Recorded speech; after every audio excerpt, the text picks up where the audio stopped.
안녕하세요. 오늘은 요한계시록 6장의 말씀을 가지고 인을 떼실 때라는 제목으로 은혜를 받기를 원합니다. 제가 먼저 1절, 2절을 읽겠습니다. 내가 보매 어린 양이 7인 중에 하나를 떼시는데 그때에 내가 들으니 내 생물 중에 하나가 우레소리같이 말하되 오라 하기로, 이에 내가 보니 흰 말이 있는데 그 탄 자가 활을 가졌고 면류관을 받고 나아가서 이기고 또 이기려고 하더라. 요한은 천국의 부름을 받았습니다. 천국에서 한 두루마리를 보았습니다. 그리고 그 두루마리는 어린 양이 임봉된 인을 떼실 것을 알게 되었습니다. 그러니까 요한은 다가올 역사의 시나리오를 보게 된 것입니다. 어린 양은 곧 예수 그리스도십니다. 예수님은 만왕의 왕이십니다. 역사의 주인이 되십니다. 우주의 소유권자가 되십니다. 하늘과 땅의 모든 권세를 하나님 아버지로부터 받았습니다. 최후 역사의 심판권도 받았습니다. 요한복음 5장 22절에 보면은 아버지께서 아무도 심판하지 아니하시고 심판을 다 아들에게 맡기셨으니, 주님이 심판하실 것입니다. 공의롭게 심판하실 것입니다. 심판이 다가올 때에 종말의 징조를 보여주고 있습니다. 주님의 초림, 주님의 성천하심과 또 재림 사이에 종말의 현상은 무엇일까요? 본문에 보면은 네 마리의 말이 등장하고 있습니다. 흰 말, 붉은 말, 검은 말, 청황색 말이 등장합니다. 이것은 하나의 이미지를 상징적으로 보여주고 있습니다. 흰 말을 타고 등장하는 자의 손에 활이 있습니다. 그리고 그는 면류관을 썼습니다. 이기고 이기려고 합니다. 상당히 상반된 이미지가 공존하고 있습니다. 백마를 탔습니다. 그런데 세상의 높은 권세를 받은 자로 이렇게 나타날 것인데, 마태복음 24장 15절에 보면은 그러므로 너희가 선지자 다니엘이 말한 바 멸망에 가증한 것이 거룩한 곳에 선 것을 보거든. 멸망시키는 자입니다. 그런데 거룩한 성전에 서서 영광을 받고 있습니다. 하얀 천사의 옷을 입었습니다. 그러나 그 속에는 전쟁의 마음이 있습니다. 싸움의 정욕으로 가득 차 있습니다. 야고보서 4장 1절에 보면은 너희 중에 다툼이 어디로부터 나느냐? 너희 지체 중에서 싸우는 정욕으로부터 나는 것이 아니냐? 흰 말을 탄 자가 지나간 자리에는 평화가 오는 것이 아니라 전쟁이 일어나고 폭동이 일어나고 분쟁이 일어나고 전쟁의 씨앗을 뿌리고 지나간 것입니다. 그러니까 우리 그리스도인들은 영적 분별력을 가져야 됩니다. 시대의 혼탁함에 대해서 바른 판단력을 가져야 됩니다. 하얀 옷을 입고 내가 그리스도라고 한다고 해서 다 쫓아갈 일이 아닙니다. 심리도 못 가서 발병 나고 날 것입니다. 그래서 늘 깨어 있어야 합니다. 거짓 그리스도들이 많이 일어날 것이라고 했습니다. 3절과 4절에 보면은 둘째 인을 떼실 때에 내가 들으니 둘째 생물이 말하되 오라 하니, 이에 다른 붉은 말이 나오더라. 그 탄자가 허락을 받아 땅에서 화평을 제하여 버리며 서로 죽이게 하고 또 큰 칼을 받았더라. 이제 붉은 말을 탄 자가 나타납니다. 그는 자기 뜻대로 일하지 않습니다. 주인의 허락을 받아서 활동을 하는데 종말의 현상은 사람의 뜻과 계획대로 나타나지 않습니다. 하나님의 허락이 없이는 일어날 수가 없습니다. 붉은 말은 피를 상징을 합니다. 큰 칼을 찬다는 것은 화평을 제하고 그리고 서로 죽이는 전쟁의 조종자 역할을 한다라는 것입니다. 지금도 전쟁 중에 있는 나라들이 있습니다. 뒤에서 무기를 제공하는 나라도 있습니다. 국제사회가 지금 전쟁의 소용돌이 속에 있습니다. 마태복음 24장 7절에 보면은 민족이 민족을 나라가 나라를 대적하여 일어나겠고 곳곳에 기근과 지진이 있으리니 이웃 나라를 향해서 외놈이니 뗀놈이니 서로 씨가 다르다고 적대적입니다. 역사의 원한 길고 긴 원한 관계를 풀지 못하고 있습니다. 그리고 자국을 방어하려면 싸우지 아니하면 어쩔 수가 없는 것입니다. 미사일이 동해로 서해로 날아다니고 있습니다. 전쟁의 소문이 끝나지 않습니다. 셋째 인을 떼실 때에 무슨 일이 일어납니까? 5절과 6절입니다. 셋째 인을 떼실 때에 내가 들으니 셋째 생물이 말하되 오라 하기로 내가 보니 금은 말이 나오는데 그 탄자가 손에 저울을 가졌더라. 내가 내 생물 사이로부터 나는 듯한 음성을 들으니 이르되 한 데나리온의 밀 한 대요 한 데나리온의 보리 석 대로다. 또 감람류와 포도주는 해치지 말라 하더라. 한 데나리온은 한 사람의 노동자의 하루 임금입니다.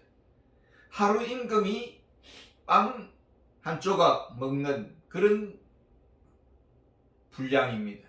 그러니까 극심한 공급 부족 현상이 일어난다라는 것이죠. 농산물 가격이 천정부지로 뛰어오르고 돈은 더 이상 돈이 아니라 쓰레기가 될 것입니다. 먹을 빵과 곡식이 없습니다. 인플레이션이 일어납니다. 굶주림이 전 세계를 휩쓸 것입니다. 전쟁 뒤에 따라오는 것은 가난입니다. 우리나라는 늘 걱정입니다. 다시는 전쟁만은 일어나지 말아야 된다. 우리나라에 전쟁이 일어나면 더 이상 우리 민족은 역사의 무대에서 오랜 세월 지워질 것이다 라는 것이 학자들의 생각입니다. 어쨌든 6.25 사변 이후에 빈곤의 수렁에서 헤매었습니다. 외국의 원조를 의존해야 했습니다. 7절과 8절을 보겠습니다.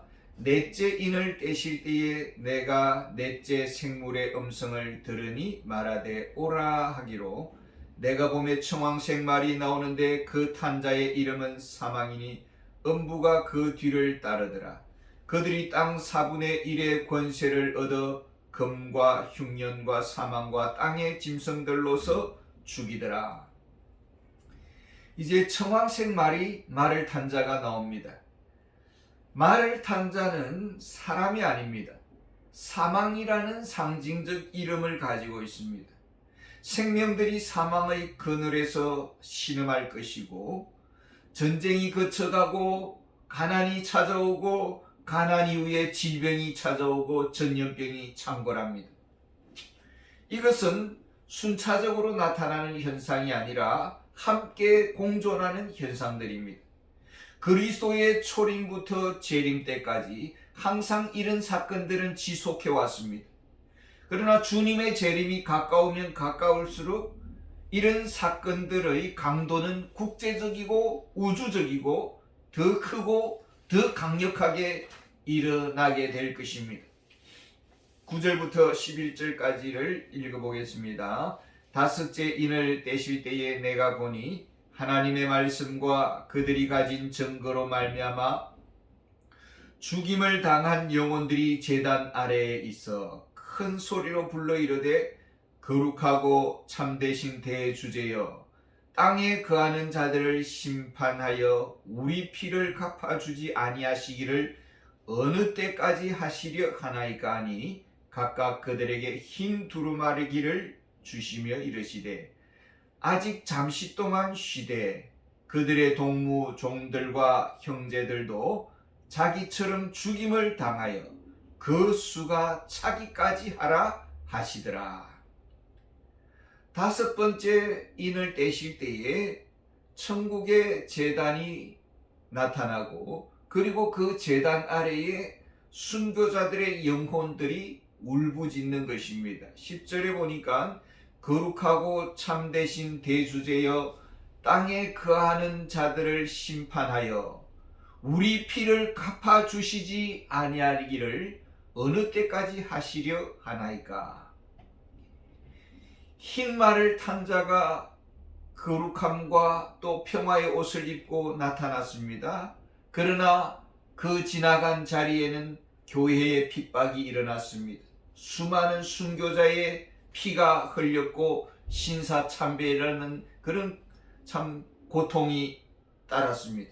왜 그렇습니까? 그는 흰말 탄자는 거짓 그리스도였기 때문입니다. 거짓 평화의 사도였기 때문입니다. 오히려 교회를 핍박하는 사단의 대리자였습니다. 교회는 주님이 오시는 그날까지 핍박을 받을 것입니다.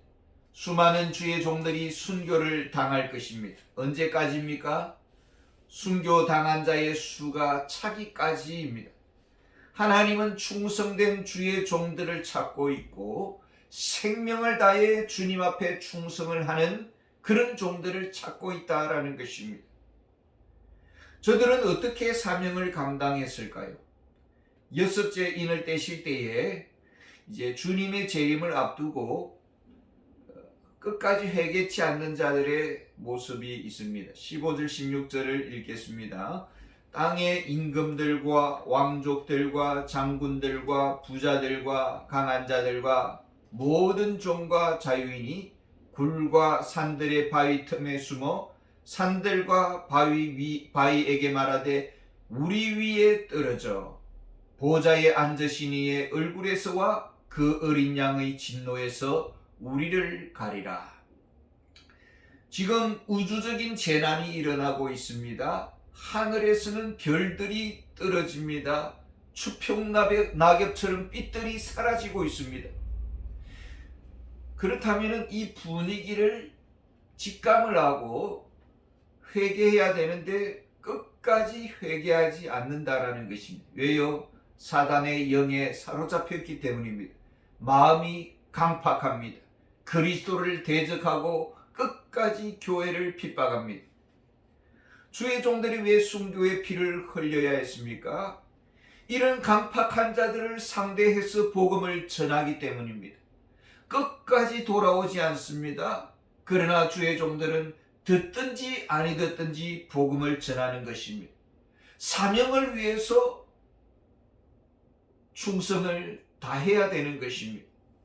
이 세상은 진리의 전쟁터입니다.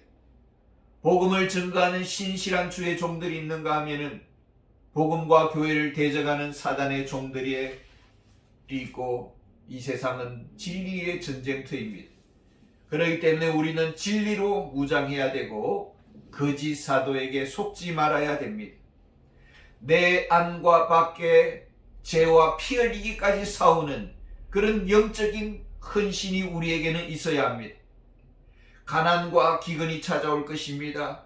그러나 우리는 영적인 말씀으로 충만해야 됩니다. 영적인 부요를 누리는 교회가 되어야 되는 것입니다. 사망의 그림자가 다가올 것입니다. 그러나 우리는 영적인 건강을 위해서 경건의 연습에 힘을 써야 합니다. 복음과 교회를 위해서 충성하는 하나님의 사람들이 다 되시기를 원합니다. 감사합니다.